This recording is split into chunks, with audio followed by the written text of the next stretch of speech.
E Musait kur I tha Allahu ti të kam zgjedhur unë për veten time dhe ti paso atë që po të shpallët, kur e pyeti tash në pyetje të zakont, wa ma tilke bi yaminike ja Musa, çfarë ke në dorën tënde të djathtë Musa, ai tash po përgjigjet me shumë lehtësi tha, tha, po kjo let, qale hiya asaye atawakkau عليها وأهش بها على غنمي ولي فيها مآرب أخرى.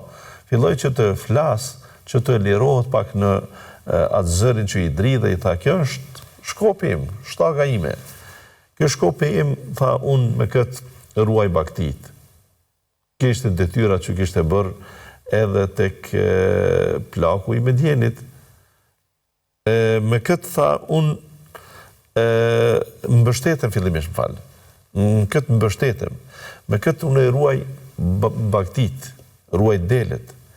Dhe me këtë bëj shumë veprime, shtag, shkop, në cilën njerëzit, pavarësisht moshës çfarë kanë, sidomos kur ecin në vende të errta, në vende të panjohura, nuk do t'jenë asnjëherë pa ndonjë shkop në dorë.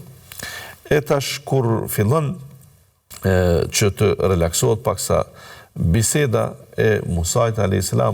dhe të lëshohet zëri I tij, ai e zgjati këtë bisedë pra të këndshme me Allahun për të treguar pafajësinë e tij se eventualisht nëse unë këtë shkop nuk e ka marrë për diçka tjetër.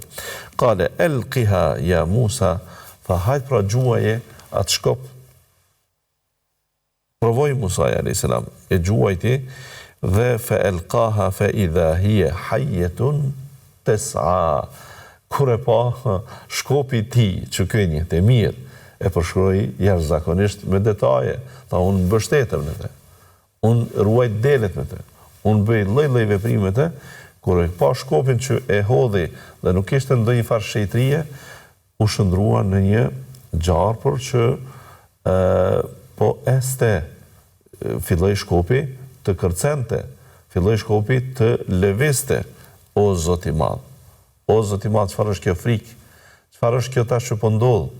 Në momentin kur ai u liru dhe po fliste për shkopin e tij, që e kishte zgjedh me durët e tij, që ishte një dru I thjesht dhe ai me të në të mbështetej, me të runte baktin, me të prekte tokën, çelte rrugën, largon të shkon të pemë, e tjera, pra gjitha këto veprime që dikush mund t'i kry me shkopin e tij, dhe tash t'i thuhet hudha atë shkop, dhe ai kur e hodhi shkopin e sheh se mos u gut, kjo është shndruar në një gjarpër që ai po ec.